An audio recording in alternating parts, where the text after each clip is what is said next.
Hi, I'm Edric, I'm Joy. and we're here to help you. Get it right from the start.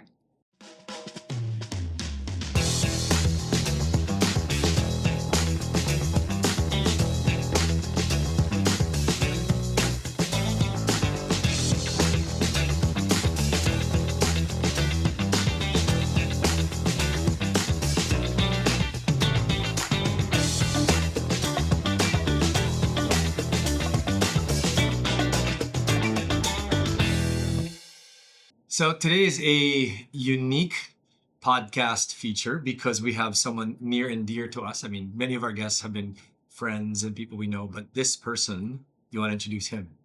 Oh, yeah, I'm so delighted to have him because it's our son, our second son, Edan. And not just that, we have a Christmas theme. Mm. For those of you who are watching, you're seeing it. For those of you who are listening online, just imagine it. But we're like in a red and white environment for Christmas. And green. And green because of the tree. And Joy's smile is ear to ear because she loves this. She super loves this. So let's jump in. So first, maybe Edan, you can introduce yourself, how old you are, what are you up to? Okay. Okay, hello everyone. I'm Edan. I'm the second son in the family. I'm currently 18 years old, and I'm in Ateneo for college, first year student. What are you taking up? So I'm taking management engineering, and that's a whole other story to dissect. But so far it's been a really interesting experience because all of my life I was homeschooled, and this is a homeschooling related podcast. So going into that transition to college has been a big shift, but God has been speaking to me a lot in the process. And I think one of my biggest learnings so far is, what am I really holding on to? Mm. And what do I hold to as absolute truth? Because entering college, there's so much relativism. There's so many ideas thrown out there. It's like a pick and choose store. And so going into this, knowing what I believe in has kept me as an anchored. Has kept Sure. you Has anchored. kept me anchored. I think Yeah. one of the first questions we want to ask is, do you think you were prepared for the college experience? Because you're right, you never set foot in a classroom, right? You've never been in a big school environment. In what ways do you think you were prepared, and in what ways could you have been prepared better? I think spiritually for sure, I was prepared by you and dad. But when it comes to the practical, like things of dealing with teachers, Mm. getting ready for tests, all of that, that was a complete shift for me. And I think that was more of the culture shock that I didn't expect. Mm. But when it comes to my convictions, I think something that really helped strengthen me was even before, the application process, you reminded me of who I am in God's eyes, what our family believes in, those beliefs I took for myself. And so as I entered, and I even expressed this to my professors, I already knew what I believed in. And I made it firm that I want to keep that because these are my convictions in Christ. But I think something I could have prepared for more definitely was learning how to excel in the system, because there's a part of testmanship, of interacting with teachers, of interacting with peers. And so towards the end of my first semester, which is now, I've seen how those are things I could have maybe been more disciplined in earlier on, because as you enter the end of the year, sorry, the end of the semester, all of these friendships and relationships start solidifying. And the grades start coming in. And so if there's not a lot of preparation beforehand, it really takes a hit on you. You know what, you're being so kind because you said you could have prepared better, but I think the reality is, as a homeschooling mom, I also did not hyper focus on Grades. and testing in the traditional way. And of course, you're entering a system where people are graded in the traditional manner, which is a lot of written work, quizzes, tests. And so to all of you who are listening, who may be considering homeschooling or who are homeschooling, you can do your child a favor by also doing time tests for them, doing more quizzes and tests, moving into their college experience, like before their college experience, because I didn't do a lot of that. I confess, I did not. I would do more oral recitation, he would write about the Extracurriculars, businesses. Right. So I think two very practical questions then, and the one is going to be a lot more loaded. But the first, maybe just taking off from what you just mentioned, even if you did not do that for him, you're encouraging the moms and the dads that might be going through this same homeschool experience to factor in, why has it worked, or why is it working so far, even if mom did not do that for you? How did you adjust? Why were you able to adapt? adjust? Yeah. Adjust? So aside from the spiritual aspect, I think fundamentally, So this is like the testing, the sitting, all the stuff that mom mentioned. when it comes to academics, so like my mom said, I'm just reinstilling it. She really prioritized that we love what we're learning, and we see how it applies to our life as followers of God. For example, give And examples so of how she made you love I learning. think one key curriculum that's also helped me now was our study of worldviews. So this was like our combination of Bible and history. We had this book called Worldviews in Conflict, and I think that book helped me see all these different worldviews I would have to face. And even though I had to study it and read it just as a textbook, I saw how that applied to my life as a follower of God. I saw how that helped me think differently. And as I entered college, I was able to identify those things that I had learned in high school. Right. And so I think aside from, learning topics that would relate to how I think, how I carry myself as a believer, one thing that was also really necessary and important to helping me do well in school was really my mom instilling that desire to learn in us. You instilling that desire. And I want to go deeper in this convictions area, right? But practical things. How about math? Math is very much, you need to prepare, the test will come, because what I'm landing on right now is academically, as you said, it wasn't a hyper focus, and you're encouraging parents to maybe cover. Wait, So how did you Let me navigate? just correct that. Let Yeah. me correct that. Because it wasn't that I didn't focus on academics. For sure. Because and I think Eden would agree with me, that I even pushed them harder than they would have in conventional school in Right. terms of content. Right. But I did not make evaluations and assessments dependent on just filling out some multiple, choice For sure. question or doing a test, like a regular test. It was more like, how does this apply to my life? Why is it relevant to me?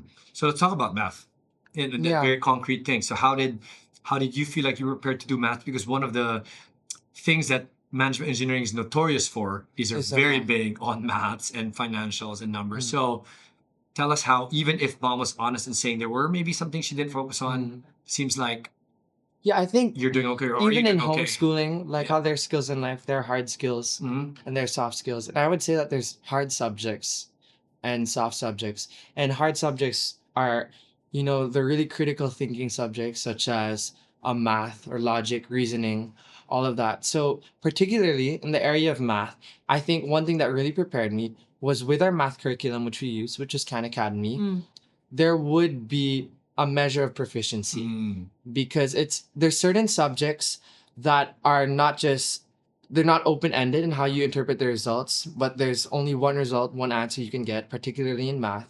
There's other subjects. I think when mom is saying that she was more gracious in grading or assessing us, I think those are more of the humanities, the soft subjects. So like the arts or That's our good. Bible, history. But with subjects like math, I think what really prepared me was one, the SATs, because as I transitioned into college, I had to look at everything I had learned and there would be a score that came with that. And so I had to push myself and study. And I've even seen how fellow peers also had to go through that process while preparing for that. And I think at the same time, like mom was saying also, she pushed us to take harder subjects. And for my math, I was pushed to take AP subjects and even calculus, which not everyone takes at my grade level. So I think Calculus BC. yes. So I think these forms of math really help prepare me for college. And even now, it's not perfect, but a big part of that is because I'm learning how to take the tests and use the systems and write in their format. But the logic and the reasoning, I believe much of that came from using things like Khan Academy.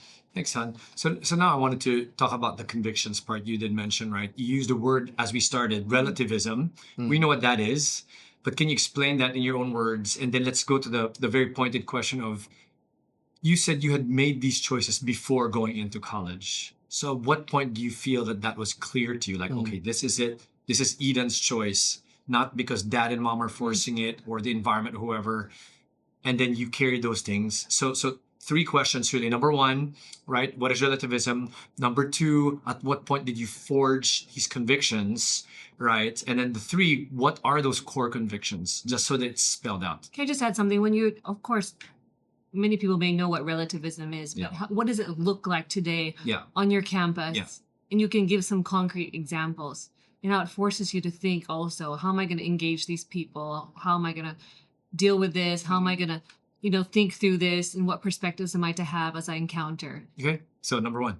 Yeah, so for the first question, I think one underlying theme that I've seen, if not most, but in almost all of my classes, is that something that's emphasized a lot. And Ateneo, their values are very cura personalis, right? It's centered around people, about caring for them. But I think sometimes that goes to an extent such that what's super emphasized or hyper emphasized is what's best for me. What can I do about myself? And I think that selfish perspective can turn into relativism, in that it's always about what you think, what you believe, and other people don't have to agree with you. And I think even in certain classes, when they talk about how to think, how to process things, it's always, at the end of the day, like, you can interpret it however you want. Your perspective matters. And in the desire of getting everyone's perspective, sometimes they say, you know what, you can just keep your perspective and that's your truth. And it's not explicitly stated, but it's an underlying theme that you will see in whatever classes, especially in the humanities, and things like our homeroom class, where they talk about Ateneo's values. So Yeah. this is relativism, right? So that's Yeah. you define. That's what it looks like Correct. today for him. Right. And that's not just obviously in their school, it is a current around the world. I mean, there's a great book, Strange New World. And if you look at it, it even traces the history of how did we get to this place where it's all about me and what I feel and I think, and I'm at the center of it, which is what you mentioned, right? So let's go back into your world, Eden, and understand. You said you brought convictions with you so that you don't subscribe to that necessarily. Tell us what those convictions are. How did they form? How did they form? Yeah, especially that you said you did prior to even getting to college. Go ahead. I think the biggest temptations now in college are academic integrity, cheating, compromising on the rules of the tests or what the teachers give. And then there's also purity, like guarding your heart, especially since, college treats you as an adult. And although you're not free Which to you do are. completely whatever you want, Yeah. and without consequences, there are a lot of opportunities, especially from the influence of friends, where they invite you to go to parties or drink or eat out. All of those things can lead to other things. And so, aside from academic integrity and my purity, I think another temptation, which I just shared, was, what is absolute truth, what I really believe in. So I won't go into that. But for the first two, I think for academic integrity, something that we learned and cherished at home was honesty.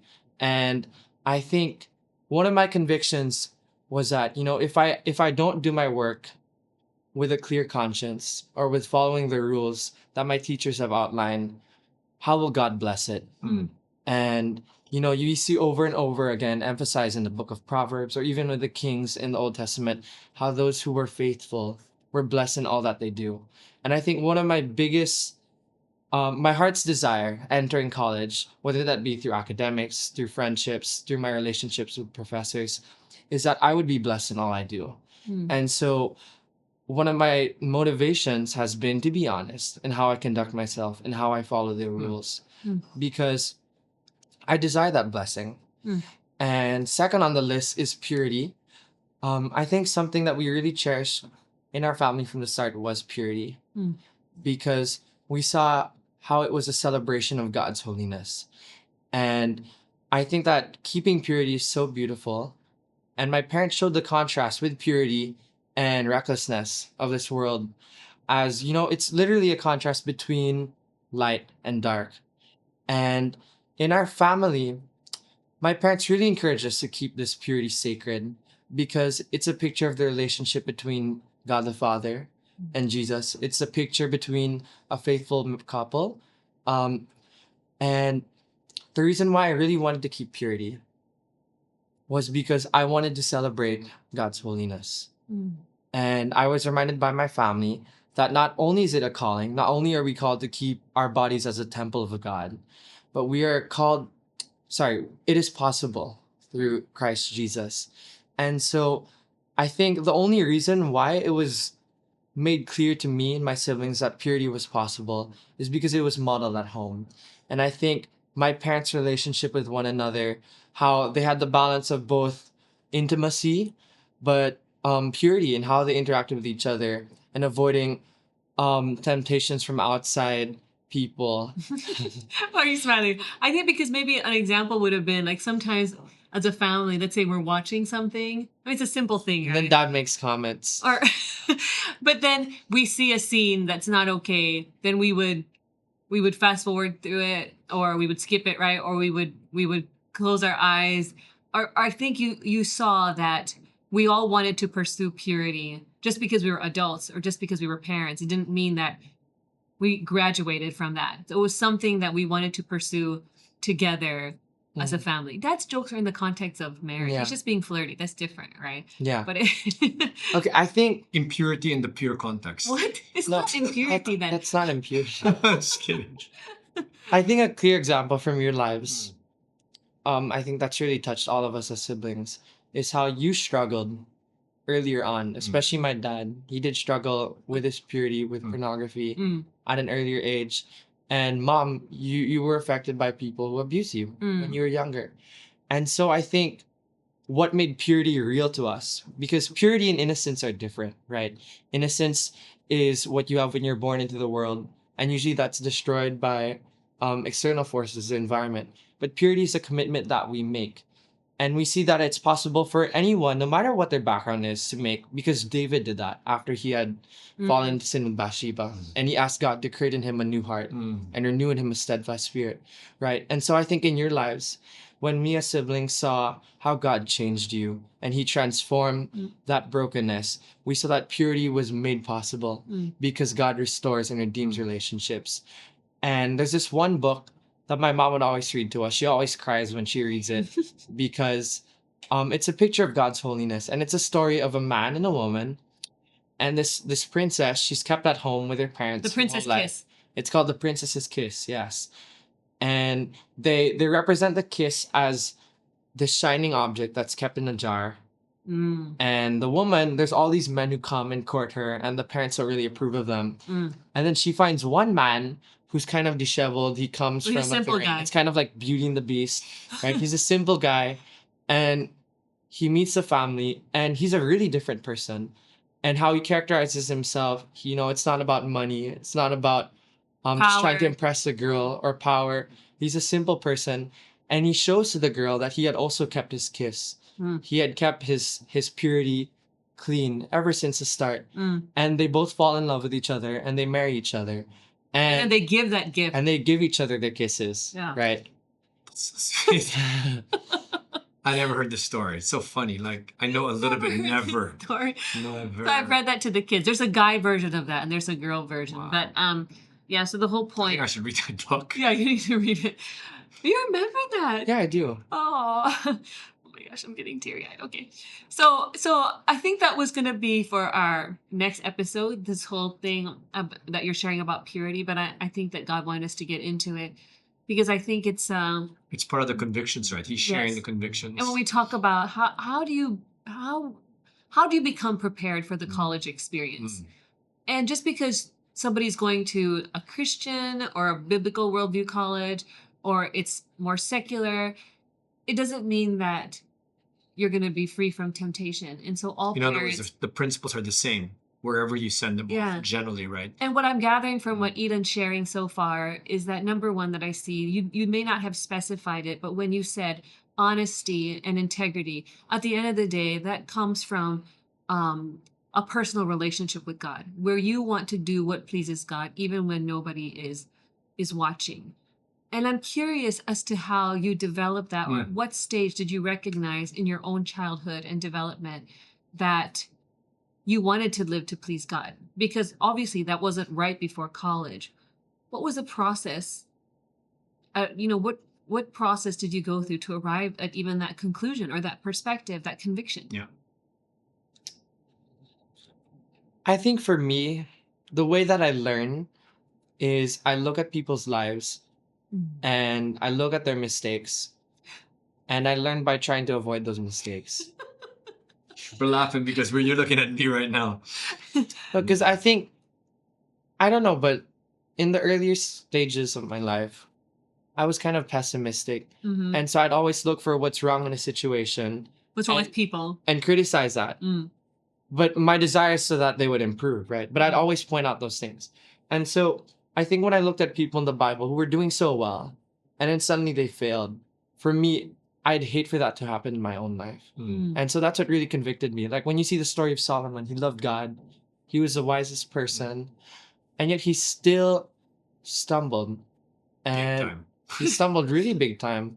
And that's because he put things in his life that were idols, right? And so I think by seeing that, people from the Bible, and even people now, like my dad has improved, so I'm not gonna cite him. Mm. But there are other examples of lives of godly men who still stumble and they fall away.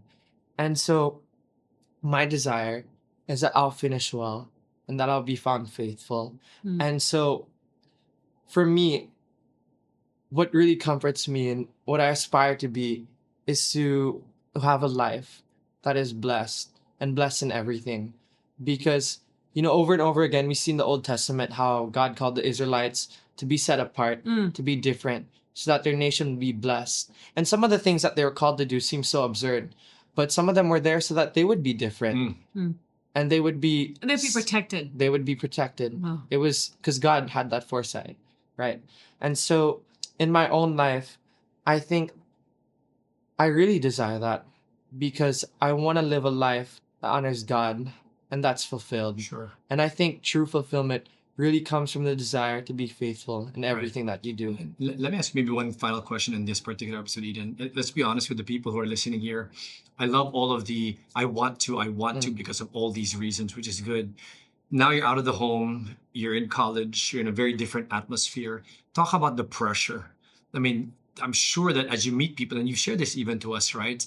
You're meeting other people, you're seeing the worldviews, you're coming in with all these convictions. I'm sure there's a little bit of, I wonder if, I'm not able to fit in or people will not accept me and they don't like me and what am I doing with it?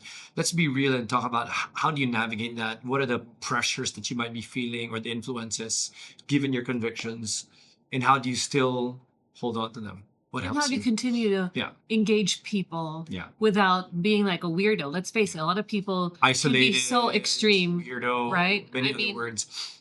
We So, good. I think in the life of Jesus, we see how he reached out to people in a way that was honoring to God, but he knew how to win the favor of men. And I think in my own life, I've seen how in sharing the gospel or reaching out to people, there's a way that you insert it so that it shows love, but it doesn't come off as you being self-righteous. Mm. And I think a lot of the time when we enter an environment where we're surrounded with non-believers, we feel like we need to fix everyone. But I think to reframe that, we have to realize that we all need fixing, even ourselves. Mm. And it's only by God's grace. It's nothing of our own strength that we can do to save other people. It's really God who will do it. And so I think one prayer to keep, and something that I think has been an underlying tone also of what I pray for in college is, God, would you allow me to be gracious in how I deal with these people and reaching out to them? Because I can't do it alone. And I pray for opportunities. And what really touched me last night I had some friends over. We were doing work together. And afterwards, we had a talk about the Bible, about salvation. And this friend was already Christian. But he said to me, I'm so happy that we got to have this get together because I've been praying that I'd find godly people in school. Oh. And that's something I also prayed for. So I was like, praise God, because we were brought together. And it was so amazing because on the first day of school, that guy randomly asked me, Mm. "Do you know other Christians in Ateneo Mm. or in our course?" And I didn't even know who he was. He didn't even know who I was. Mm. But he asked that question. And I Why asked did him, they- why I did he asked ask him you last then? night, why ask did you you? ask that question? To you, right? Exactly. And so I asked him, and he answered, "Well, you carry yourself like a Christian. Mm. So I thought you were a Christian." And so praise God for that. And I think when we desire to honor God, especially in how we reach out to people, He will give grace in, the interactions, the everyday interactions. Because I think if our goal is clear, how it says, in the day or the hour you don't know what to speak, the Holy Spirit will speak through you. And I've seen God working through my life in that way. Mm. And, I had a conversation with Elijah about this recently because we were both talking about how sometimes we struggle with interacting and reaching out with people and creating meaningful relationships.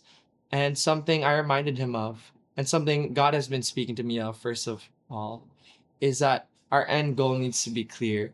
In any relationship, are we there to be the life giver? To be the person who to be the person who points that person back to Jesus. Because if we're just reaching out to make friends, to grow in popularity, to be, It's and self-serving. if it's self-serving, if we try to be in the spotlight, then maybe for some extent that will work in making friends, but in God's eyes, that is nothing.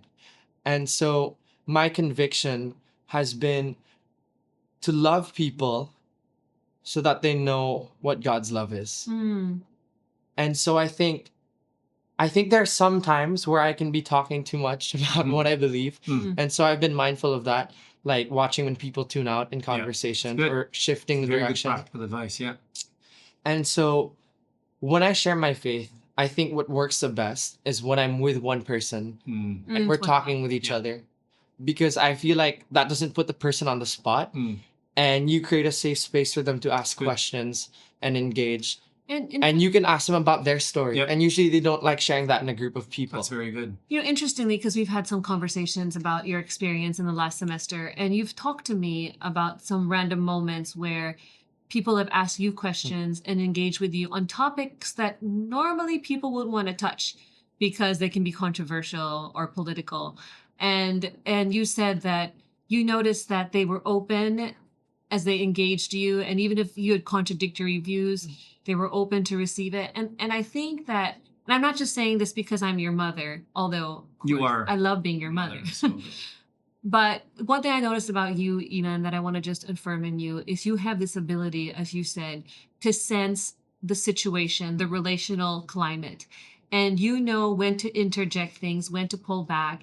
And I think that is a skill that God has blessed you with, because you know how to interact with people in such a way that they want to be friends with you. At the same time, you know when and what context to insert conversations about God, about philosophy and theology. So I'm really blessed by that in you. Praise And God. you're also like that with us as a family. and something that Eden might not say, but I think that will help take this a little bit broader is even if he is taking that approach and his desire is that way, just to show that he is assimilated well, they just voted you as the block rep, right? Something Yeah. unanimously. So it's like he's There were two loved. people, but I was voted Right. equally with that person. But you're not sure if you're going to take it yet. You're praying about it. But Oh, that's okay. confidential, so. Yeah, So you, it's- you just said that publicly. You're Great. so crazy. So we'll make sure that nobody says that after I say it. But anyway, so again, just taking a step back, looking at this, making sure that it's framed well from the context of, has Eden isolated himself even more with that conviction? What we're hearing is no, he's engaging friends, they're liking him, and he knows how to manage and navigate his convictions and his faith well. And So and I think that's because good. we led off with, do you think you were prepared for college? In what ways were you prepared and were not? And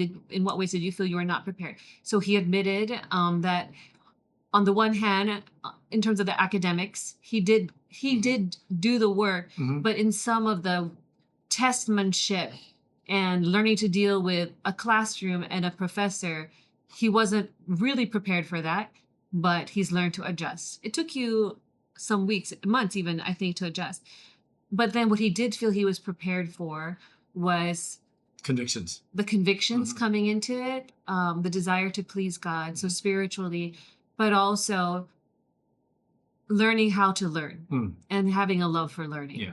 So, So, any final, just for this episode, any final areas you feel you were not sufficiently equipped? and if you want to, So that it's like a heads up. Hey Yeah. guys, here's something that if you could do all over again with mom and your homeschool Mhm. experience, or even with dad, what would you like to do so that you'd be better prepared? Um, that's a good question. I think,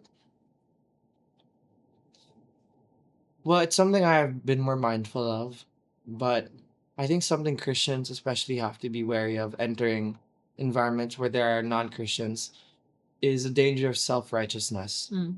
and spiritual pride. Because when we feel like we're the only one who knows about Jesus, it's sometimes something we can lord over people and say, "Oh, I'm the only good person here. Mm. You guys are a bunch of sinners." And so I think that's a Which is danger. completely wrong and prideful, right? Yeah. Yeah, it's completely wrong and Mm. prideful. And so I think maybe at the start, as I entered, and there were some professors who would even openly mock God. Um, I was really surprised by that. And I think I was also judgmental when I saw people who claimed to be Christians and they were dishonest in how they conducted themselves. They Cheating. cursed a lot, sometimes they cheated. Mm. And so I think something I still need to look out for, because I'm a work of progress, is that pride that I can have when I compare my faith to other people or my faith to those who have no faith in Jesus. Mm. And so I think that's something to be wary of. And additionally, mom was whispering this, but even in terms of favor with men with sports, Mm. I think there are some sports that I could have pursued even earlier on. Although now we've adapted in our family, my dad has instilled martial law, so everyone has to work out in the morning and do all their Putting that in quotation marks, given the activities. sensitivities, right? But Yeah. basically, I threw the hammer We down. can talk became about that stricter. in Yes, another yes, sir. episode. Yeah. And so I think aside from that, yes, those are things I could have worked on. Mm. But what I'm really blessed by is here at home, what we really prioritized first was that relationship with God, Mm. that desire to be faithful, that desire to be pure. And I didn't say this explicitly earlier, but also the desire to be excellent. Mm. Because there's a part where in your interactions with the professors, in your grades, even how you're doing as a student, even how you interact with other people, when there's that desire for excellence and when there's the output of excellence, it draws people towards you naturally. And so I think that encouragement and that motivation from both my dad and my mom has also been fundamental in me being set apart and being an example to others so I can lead them towards Christ and that they're interested in talking and conversing with me. Thank you. I just have to say it's a little bit funny when he goes third person. My parents, my dad were right here. But I love that about you, son. Thank you. Again, this is Edric, This is Joy. and we are here to help you. Get it right from the start.